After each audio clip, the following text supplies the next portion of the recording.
Olá, pessoal. Meu nome é Natália Camarão. Eu sou bolsista pesquisadora do LAIS e hoje eu estou de volta para falar com vocês um pouco sobre a avaliação física e psicológica do paciente, que é algo tão importante, né, na nossa prática no dia a dia. Novamente, eu vou precisar dividir a nossa web em duas partes, certo? Então, hoje eu falarei mais voltado para a parte da avaliação física e a avaliação final, a avaliação psicológica, a gente vai tratar em outra web palestra, tudo bem? Bom, então, hoje eu vou fazer uma breve introdução, vou falar com vocês sobre os objetivos da avaliação física e psicológica e, como eu disse, vou falar sobre a avaliação física. Bom, antes da administração de anestésicos locais, o administrador ele deve determinar o risco relativo apresentado pelo paciente. Isso acontece porque os anestésicos locais, como todas as drogas, exercem ações em várias partes do corpo, o que inclui efeitos depressores nas membranas excitáveis, como por exemplo o sistema nervoso central e o sistema cardiovascular. Como os anestésicos locais, eles sofrem a biotransformação, principalmente no fígado, para as amidas, ou no sangue, para os ésteres, é preciso determinar o estado funcional desses sistemas antes da administração da droga. A função renal, ela deve ser avaliada, pois uma pequena percentagem de todos os anestésicos locais é excretada numa forma ativa, ou seja, não metabolizada, pelos rins. Outras perguntas que devem ser feitas, né, durante o atendimento são: o paciente, ele já recebeu anestesia local para tratamento médico ou odontológico? Você precisa questioná-lo com relação a isso. Em caso afirmativo, foram observadas reações adversas? A maioria das reações indesejáveis aos anestésicos locais é produzida não pelas próprias drogas, mas como resposta ao ato de administração da droga. Essas reações, elas são de natureza psicogênica e têm o potencial de colocar em risco a vida do paciente se não forem reconhecidas e tratadas apropriadamente. As duas reações psicogênicas que ocorrem mais comumente são a síncope vasodepressora e a hiperventilação. Outras reações psicogênicas induzidas, observadas como resposta à administração de anestésicos locais, incluem convulsões tônico-clônicas, broncoespasmos e angina de peito. Todavia, os anestésicos locais, eles não são drogas absolutamente inócuas, nem o ato de administrá-los é totalmente benigno. Então, o profissional, ele deve procurar descobrir o maior número possível de informações sobre o estado físico e mental do paciente antes da administração de um anestésico local. Felizmente, há como fazer isso sob a forma de questionário da história médica do paciente, que é obtida por entrevista e exame físico dele. O uso adequado desses recursos pode levar à determinação precisa do estado físico do paciente e evitar até 90% de todas as emergências médicas letais na prática odontológica. Objetivos da avaliação física e psicológica. Adiante, eu irei descrever um pouco da avaliação de uma avaliação física abrangente, porém de fácil aplicação. Quando usamos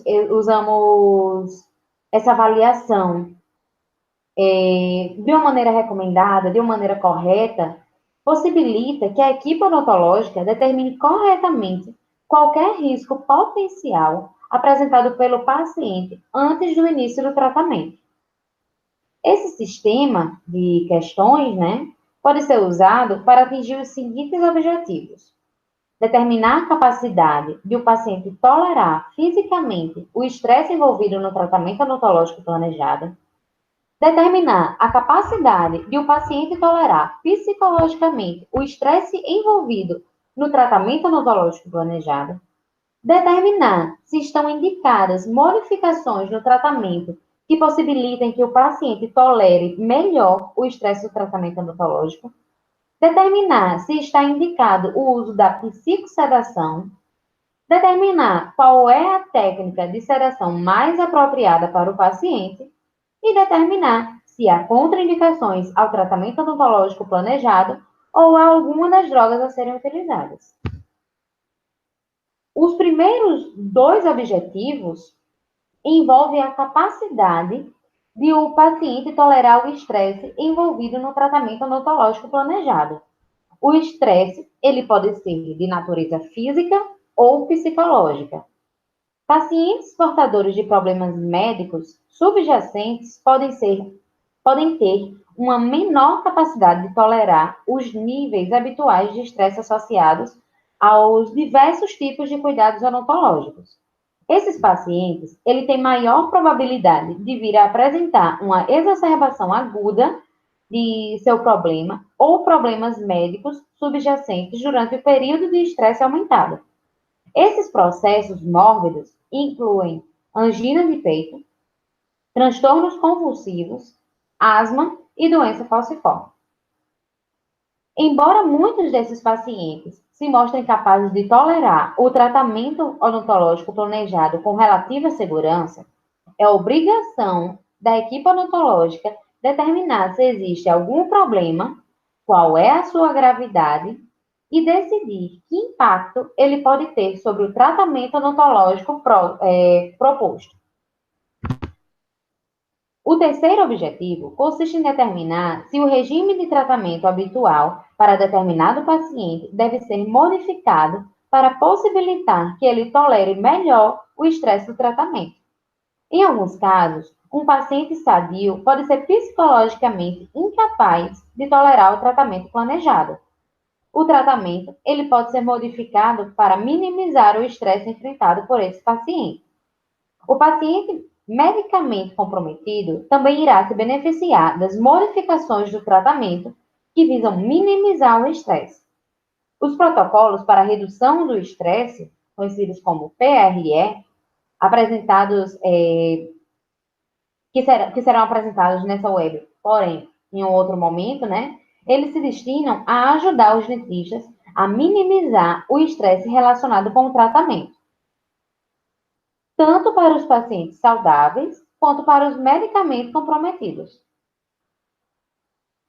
Os três últimos objetivos, o 4, o 5 e o 6, envolvem a determinação da necessidade do uso da psicossedação, a escolha da técnica mais apropriada e a escolha da droga ou das drogas mais apropriadas para o tratamento do paciente. Avaliação física. Chegamos na parte esperada, né? O termo avaliação física é usado para descrever as etapas envolvidas para que os objetivos anteriormente mencionados sejam alcançados. A avaliação física em odontologia, ela pode ser constituída por três componentes: questionário da história médica, exame físico e história obtida por entrevista. Sim, pessoal, hoje eu também não vou conseguir ver tudo, tá? Mas eu vou ver com você bem direitinho a parte do questionário da história médica, que é muito importante para dar seguimento aos outros pontos. Com as informações, ou seja, com o banco de dados, né, colhidos nessas três etapas, o dentista ele será capaz de determinar o estado físico e psicológico do paciente, né, e estabelecer uma classificação dos fatores de risco do paciente, encaminhar o paciente para consulta médica, caso seja indicada, e modificar de maneira apropriada o tratamento odontológico planejado, caso seja indicado. Agora iremos discutir, em termos gerais, cada uma das três etapas do processo de avaliação, com ênfase específica na sua importância na avaliação do paciente, no qual vai ser administrada anestesia local. Então, hoje, falarei com vocês sobre o questionário da história médica. O uso de um questionário da história médica, preenchido por escrito pelo paciente, é uma necessidade moral e legal na prática da medicina e da odontologia. Esses questionários, eles fornecem ao dentista informações valiosas a respeito da condição física e, em alguns casos, da condição psicológica do paciente em questão. A história de saúde, ela pode ser dividida em 3 seções relacionadas com sinais e sintomas, ou seja, como se perguntasse para o paciente se ele já teve algo. Doenças diagnosticadas, você tem ou já teve tratamentos médicos, incluindo drogas e outros componentes fisiologicamente ativos, e várias outras questões. Embora os questionários da história médica sejam úteis para determinar a condição física do paciente, uma das críticas a muitos questionários da história médica disponíveis é a ausência de perguntas relacionadas com as atitudes dos pacientes com relação à odontologia. Recomenda-se, então, que sejam incluídas uma ou mais perguntas referentes a esse tema tão importante, como, por exemplo, você se sente muito nervoso ao tratar os dentes? Ou você já teve uma experiência ruim em um consultório odontológico? Essas são perguntas importantes para sabermos como esses pacientes lidam com a questão odontológica, com o atendimento e o quão ele pode se alterar, né, no ambiente do consultório. Agora eu comentarei com vocês outras perguntas que são importantes sobre a história médica e que devem ser feitas.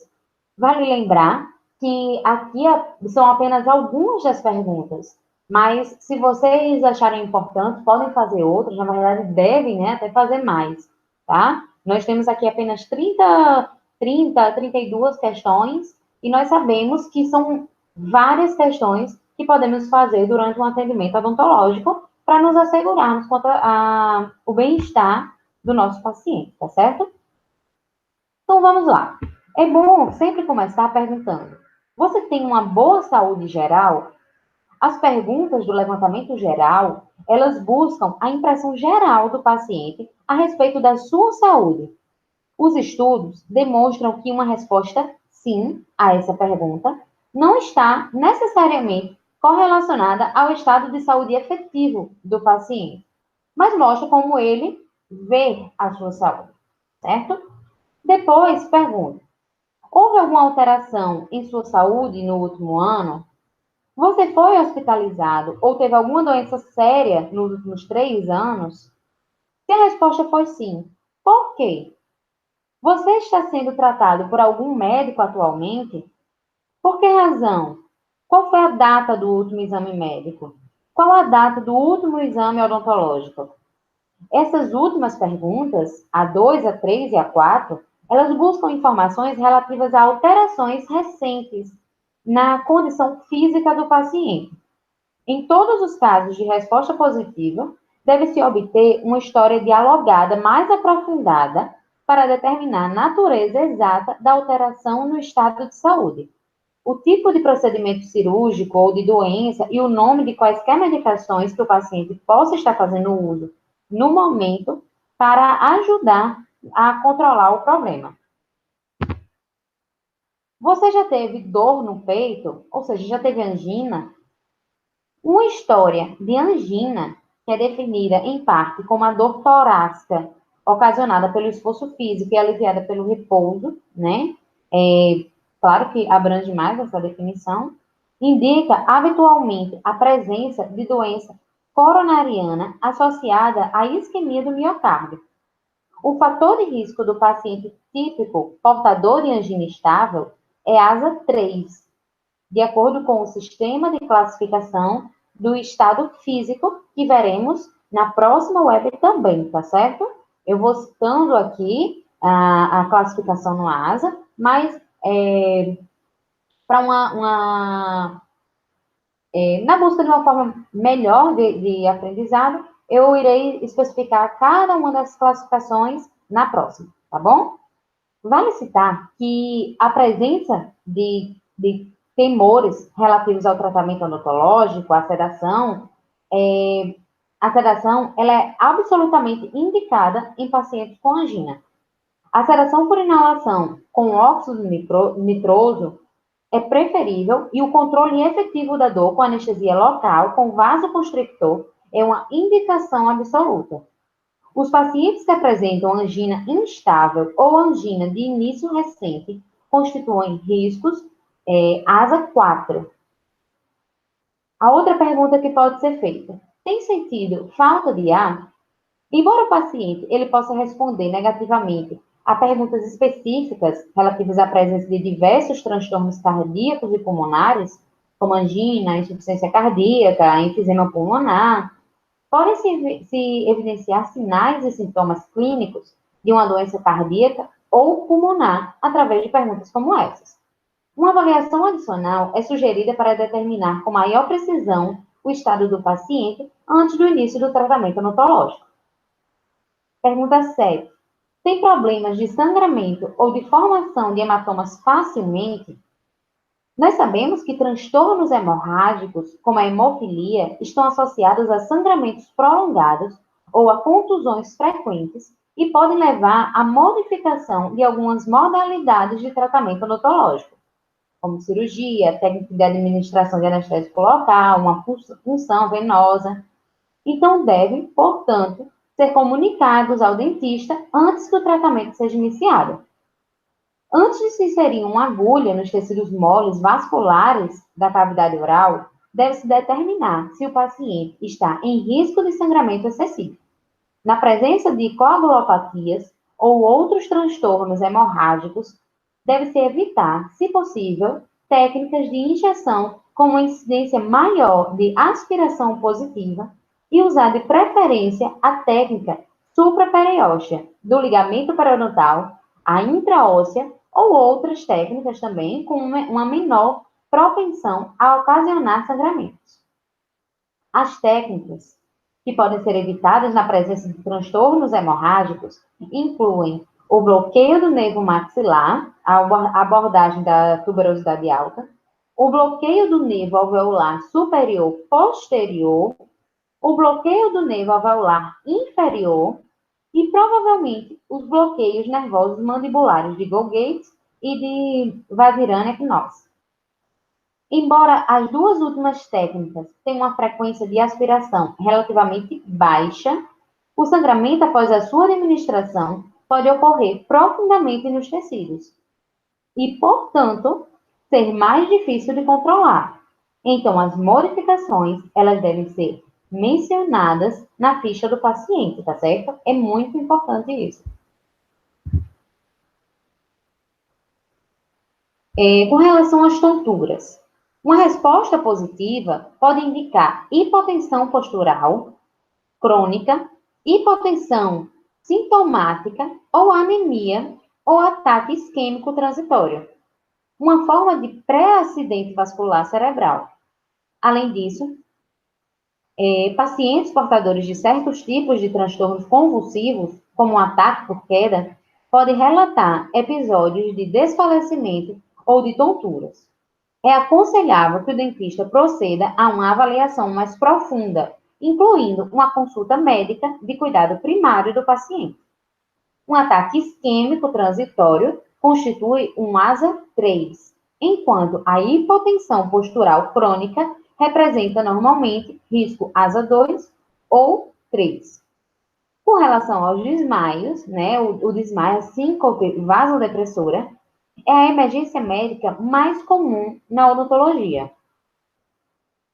Ele tende a ocorrer com maior frequência durante a administração de um anestésico local em consequência da fobia a agulhas. O reconhecimento prévio da fobia de agulhas pode levar habitualmente à prevenção dos episódios de síncope. Com relação às convulsões, elas são emergências comuns no ambiente odontológico. O mais provável candidato a ter convulsão é o paciente epilético. Até mesmo epiléticos que estejam bem controlados com drogas antiepiléticas podem vir a apresentar convulsões em situações de estresse, como pode ocorrer no consultório odontológico. Antes de iniciar o tratamento, o dentista ele deve determinar o tipo de convulsão, a frequência de ocorrência e a droga ou as drogas que são usadas na prevenção das crises convulsivas. A modificação do tratamento usando um protocolo de redução de estresse, o PRE, né, é desejável em pacientes portadores de transtornos convulsivos. A sedação, ela é altamente recomendada em pacientes odontológicos epilépticos temerosos, como meio de evitar a ocorrência de uma crise convulsiva durante o tratamento. Epiléticos cujas crises estejam sob controle são risco ASA 2, e aqueles com crises mais frequentes constituem um ASA 3 ou um ASA 4. A polidipsia, ou sede excessiva, é vista com frequência no diabetes mellitus, no diabetes insípido e no hiperparatireoidismo, dando um sinal de uma necessidade de uma maior investigação. A poliúria, ou micção frequente, né, que é a necessidade frequente de urinar, pode ser benigna, referente à ingestão excessiva de líquido, ou pode ser um sintoma também de diabetes mellitus, diabetes insípido e um hiperparatireoidismo. Com relação à secura na boca, o medo é uma causa comum para esse sintoma, especialmente no ambiente odontológico. Além disso, são conhecidas muitas outras causas de xerostomia, incluindo a síndrome de Sjögren. Com relação à icterícia, ou a coloração amarela da pele, do branco do olho e das mucosas, ela se deve ao depósito de pigmento biliar em consequência de excesso de bilirrubina no sangue, a hiperbilirrubina.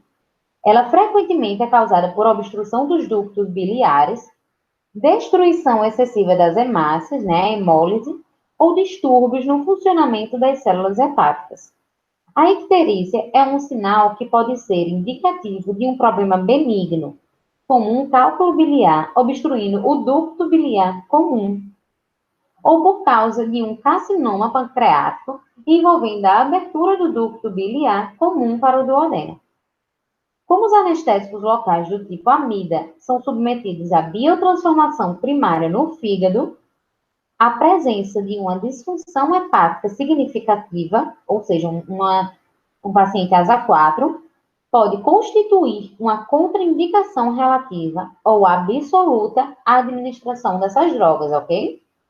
O uso do cloridrato de articaína, a qual é biotransformado tanto no fígado como no sangue, é preferível nesses pacientes, pois tem uma meia-vida de eliminação de 27 minutos.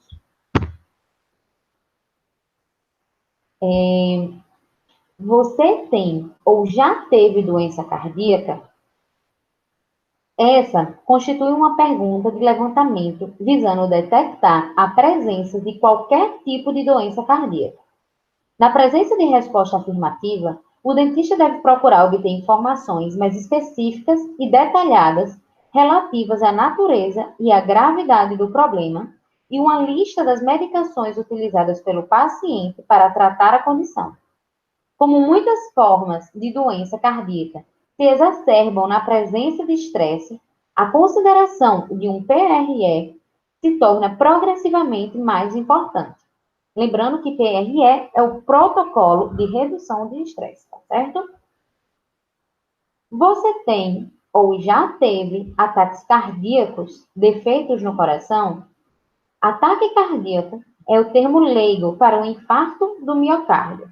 O dentista deve determinar o tempo transcorrido desde que o paciente teve um infarto do miocárdio, a gravidade e o grau de dano residual para decidir se estão indicadas modificações no tratamento.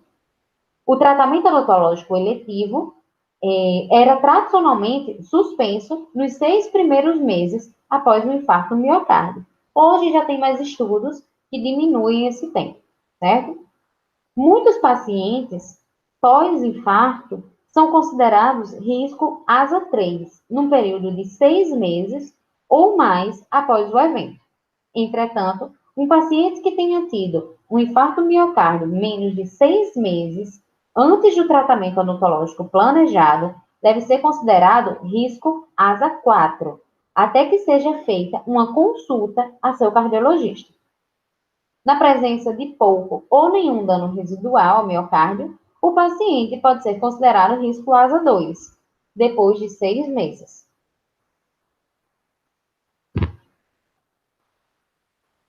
Quanto aos defeitos do coração, irei falar com vocês sobre alguns, certo? Na verdade, sobre dois. Um é a insuficiência cardíaca. O grau de insuficiência cardíaca, que é uma fraqueza do bombeamento do coração, quando ele está presente, deve ser avaliado pela história dialogada. Caso o paciente tenha uma condição mais grave, como insuficiência cardíaca congestiva ou dispneia, né, uma dificuldade para respirar em repouso, estão justificadas modificações específicas no tratamento. Nessa situação, o dentista tem de considerar se o paciente vai precisar de oxigênio suplementar durante o tratamento. Enquanto muitos pacientes portadores de, de uma insuficiência cardíaca são classificados como ASA 2, uma insuficiência cardíaca leve, sem incapacidade, ou ASA 3, quando a incapacidade ocorre ao esforço físico ou ao estresse. A presença de dispneia em repouso constitui um risco ASA 4. O controle efetivo da dor é essencial em pacientes portadores de insuficiência cardíaca que sejam ASA 2 e 3.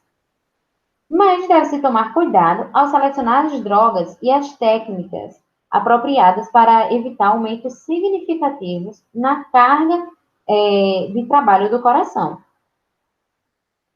Anestésicos locais que contenham vasoconstrictores são claramente indicados para esses pacientes, pois têm maior probabilidade de proporcionar controle eficaz da dor em procedimentos odontológicos em comparação aos anestésicos locais sem vasoconstrictores.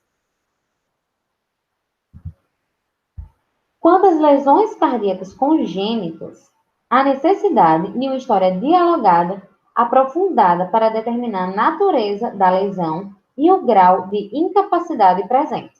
Os pacientes, eles podem constituir risco ASA 2, 3 ou 4. O dentista, ele pode recomendar a consulta a um médico, especialmente para pacientes pediátricos, para que seja avaliada a gravidade da lesão.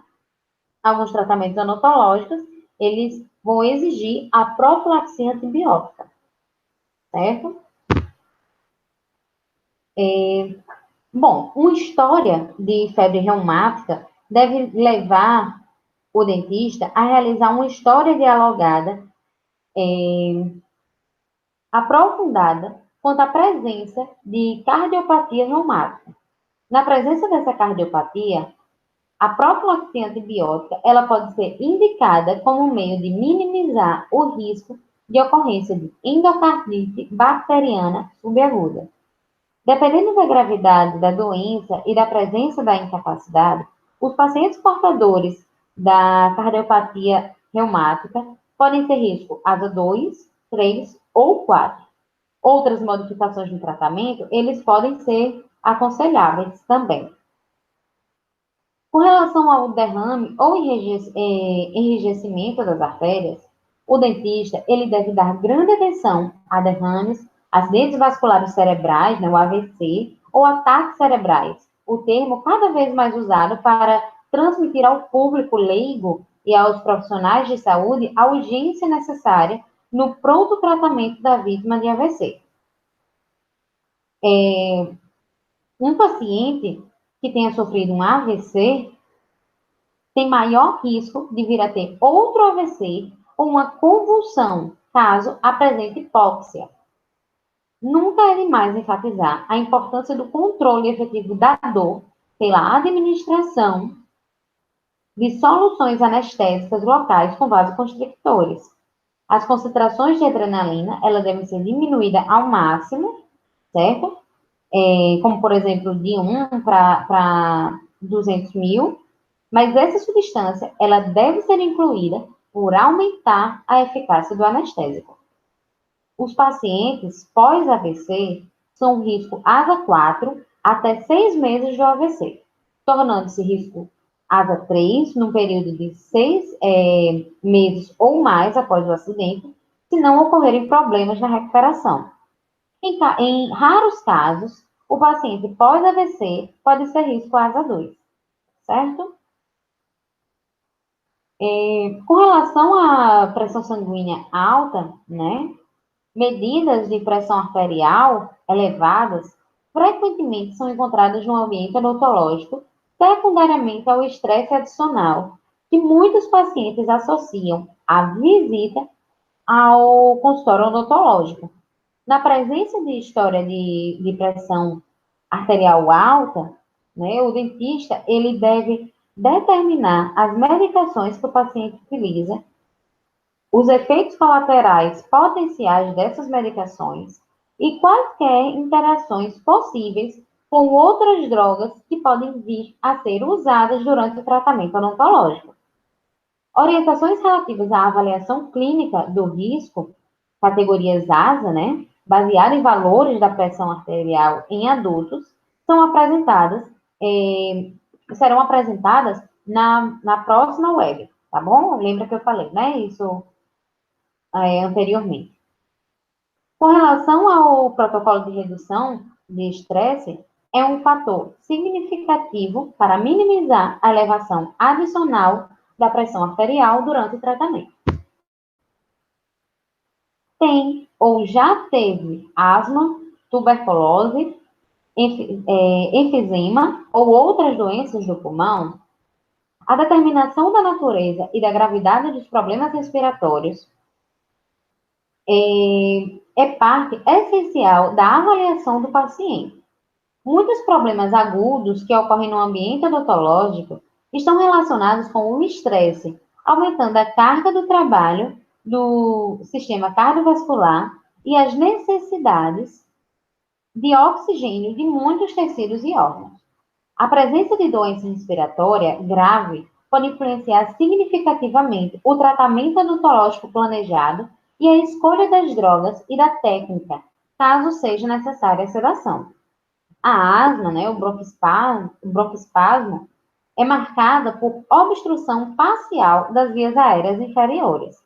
O dentista, ele deve determinar a natureza da asma, se ela é intrínseca, ou seja, se ela é alérgica, ou se ela é extrínseca, se ela é não alérgica, a frequência dos episódios agudos, fatores causais, o método de tratamento dos episódios agudos e as drogas que o paciente possa estar utilizando para minimizar a ocorrência de episódios agudos. O estresse é um fator precipitante comum dos episódios asmáticos agudos.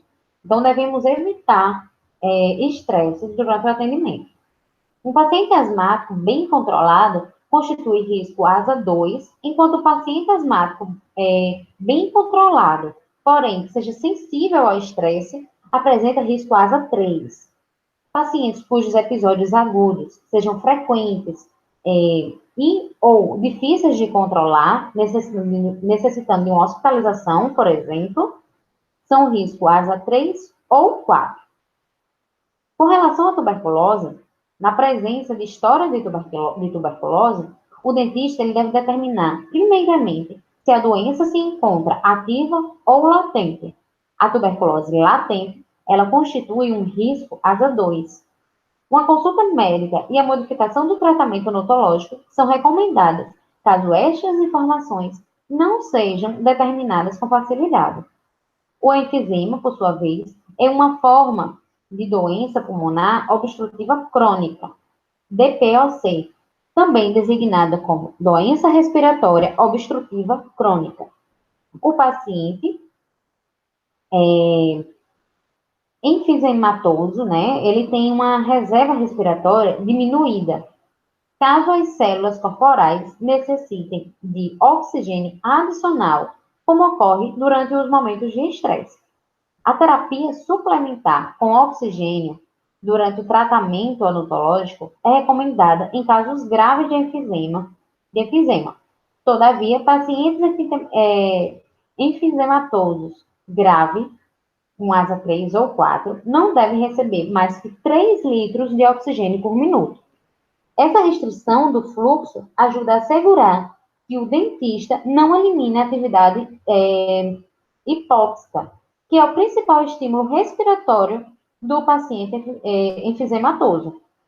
O paciente enfisematoso, ele apresenta risco ASA 2, 3 ou 4, dependendo do grau de incapacidade. As doenças hepáticas, elas podem ser transmissíveis, como a hepatite A ou B, ou podem indicar a presença de uma disfunção hepática. Uma história de transmissão de sangue ou dependência de drogas em épocas anteriores ou no momento atual devem alertar o dentista quanto a um aumento provável no risco de disfunção hepática.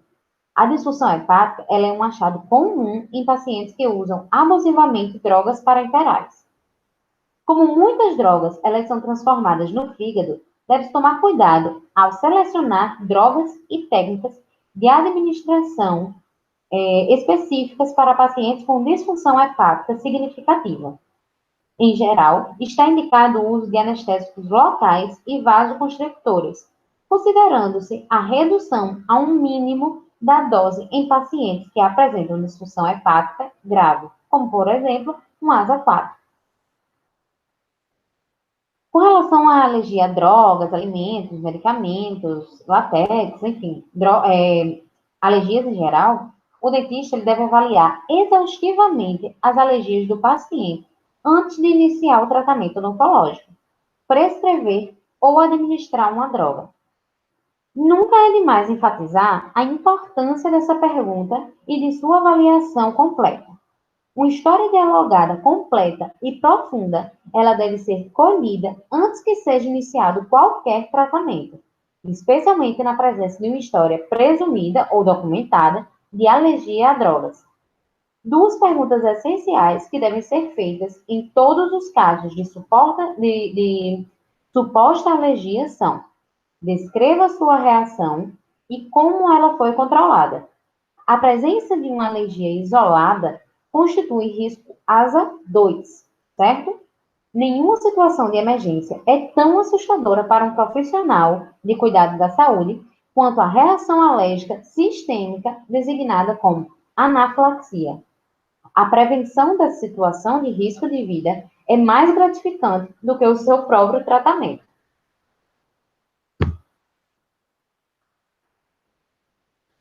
Com relação a tumores, câncer, a presença ou a existência anterior de câncer de cabeça ou pescoço pode tornar necessária a modificação específica da terapia odontológica.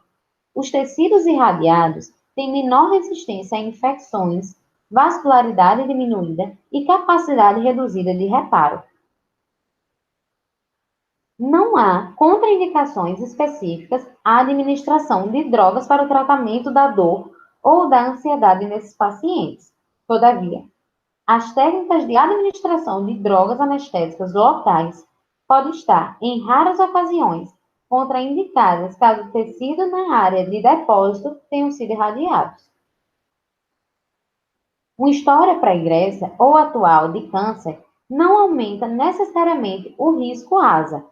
Contudo, pacientes que estejam caquéticos ou hospitalizados ou em más condições físicas podem constituir um risco ASA 4 ou 5. Com relação à anemia, ela é uma doença, uma alteração adulta relativamente comum, especialmente em mulheres adultas jovens, né, a anemia ferropriva.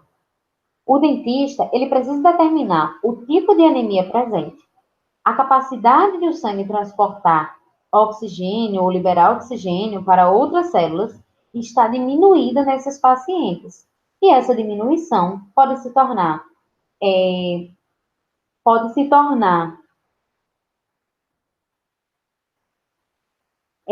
significativa durante procedimentos nos quais pode ocorrer hipóxia. Não há nenhuma contraindicação à administração de anestésicos locais, com ou sem vasoconstrictores. E a administração do oxigênio suplementar durante o tratamento é fortemente recomendada em pacientes portadores da doença falciforme. As pessoas portadoras do traço falciforme constituem risco ASA 2, enquanto aquelas portadoras da doença falciforme são risco ASA 2 ou ASA 3. Além disso, embora seja rara, a hemoglobinemia, congênita ou idiopática constitui uma contraindicação relativa à administração do anestésico local do tipo amida prilocaína. Um paciente que responda afirmativamente com relação a diabetes exige uma investigação adicional para se determinar o tipo, a gravidade e o grau de controle da sua condição diabética. Um paciente com diabetes mellitus tipo 1, o diabetes mellitus dependente de insulina, né, DMDI, ou do tipo 2, que é diabetes mellitus não dependente de insulina, DMNDI, raramente representa grande risco em relação a cuidados odontológicos ou a administração de drogas de uso comum em odontologia, como, por exemplo, anestésicos locais, adrenalina, antibióticos, depressores do sistema nervoso central. O paciente com diabetes mellitus não depende de insulina, que não depende de insulina, ele é geralmente classificado com risco ASA 2. O paciente que depende, né, da insulina, mas é bem controlado, ele é classificado como risco ASA 3.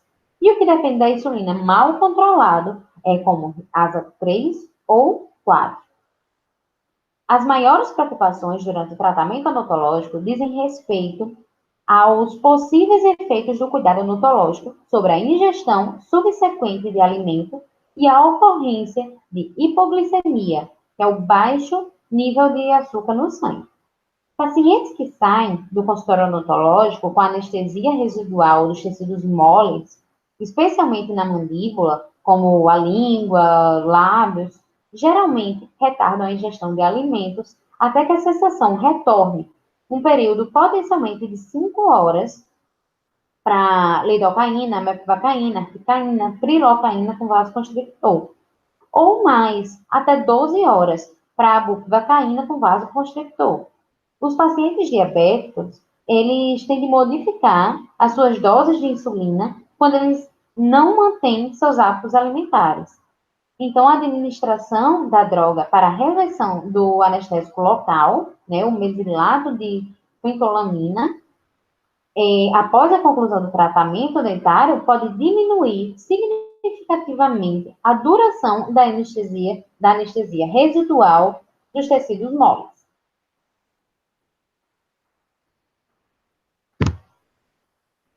Você está sendo submetido ou já foi submetido a um atendimento psiquiátrico? O dentista deve tomar conhecimento de qualquer distúrbio nervoso, em geral, ou relacionado especificamente com a odontologia, ou história de tratamento psiquiátrico antes de cuidar do paciente. Esses pacientes, eles podem estar recebendo para o tratamento do seu transtorno medicamentos que podem interagir com drogas que o dentista usa para controlar a dor e a ansiedade. Uma consulta médica, ela deve ser considerada nesses casos.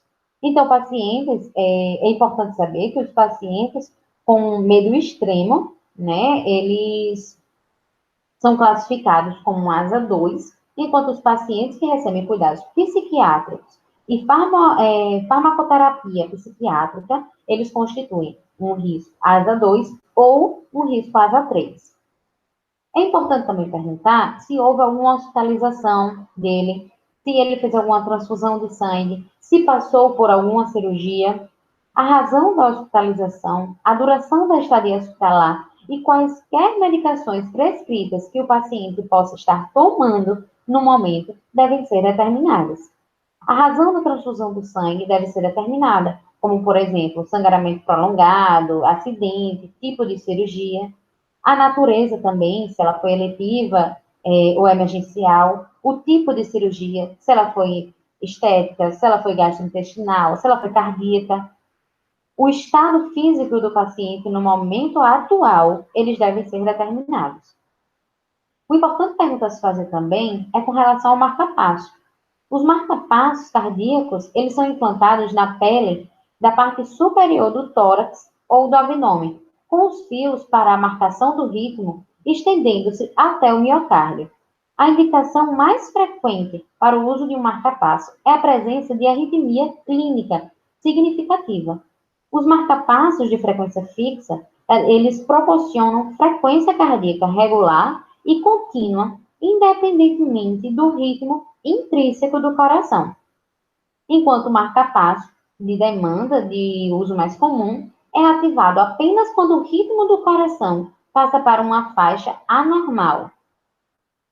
Embora haja pouca indicação para a administração de antibióticos desses pacientes, uma consulta médica é sugerida antes de iniciar o tratamento para se obter as recomendações específicas do médico do paciente. Um paciente com marca-passo comumente é classificado como um risco ASA 2 ou ASA 3 durante o tratamento odontológico. Ainda que muitos pacientes não admitam o uso de drogas recreativas, é importante que se faça essa pergunta. Isso se torna particularmente importante quando o dentista está considerando o uso de drogas depressoras do sistema nervoso central para a sedação ou de anestésicos locais com ou sem um vasoconstrictor, como a adrenalina. Ao finalizar o questionário, é importante perguntar ao paciente: você tem ou já teve outra doença ou problema médico não mencionado nesse formulário? O paciente, ele é então encorajado a comentar temas específicos não mencionados anteriormente. E ao final, ele pode assinar uma declaração como, por exemplo, tanto quanto eu saiba, respondi a cada uma das perguntas de maneira completa e verdadeira. Informarei ao meu dentista se ocorrer alguma mudança em relação à minha saúde e ou aos medicamentos que tomo. Essa declaração final, ela é importante do ponto de vista médico-legal, pois embora sejam raros, casos de mentiras ocorrem efetivamente em questionários da história médica. Essa declaração deve ser acompanhada da data em que a história foi colhida e da assinatura tanto do paciente ou dos pais ou responsáveis, caso o paciente seja menor de idade ou não seja legalmente competente, né? Como uma assinatura também do dentista que fez a revisão da história. Ela se torna efetivamente em contrato, obrigando o paciente, o pai ou o responsável, a relatar quaisquer alterações na saúde ou nas medicações do paciente. Porém, né, para finalizar aqui a primeira parte da nossa web, é importante citar que o questionário da história médica, mesmo que você tenha aquela declaração, né, mencionada anteriormente, é importante que o questionário da história médica, ele deve ser atualizado de maneira regular, aproximadamente a cada 3 a 6 meses, ou depois de qualquer intervalo prolongado de tratamento. Na maioria das vezes, não se faz necessário refazer todo o questionário. O dentista ele só precisa fazer algumas perguntas, como por exemplo, você teve alguma alteração em sua saúde geral desde a sua última visita ao dentista? Você está sob cuidados médicos atualmente? Em caso afirmativo, qual é a condição que está sendo tratada? Atualmente, você está tomando alguma droga, alguma medicação ou algum remédio vendido sem receita médica? Se qualquer dessas perguntas obtiver uma resposta afirmativa, uma história dialogada detalhada deve ser obtida.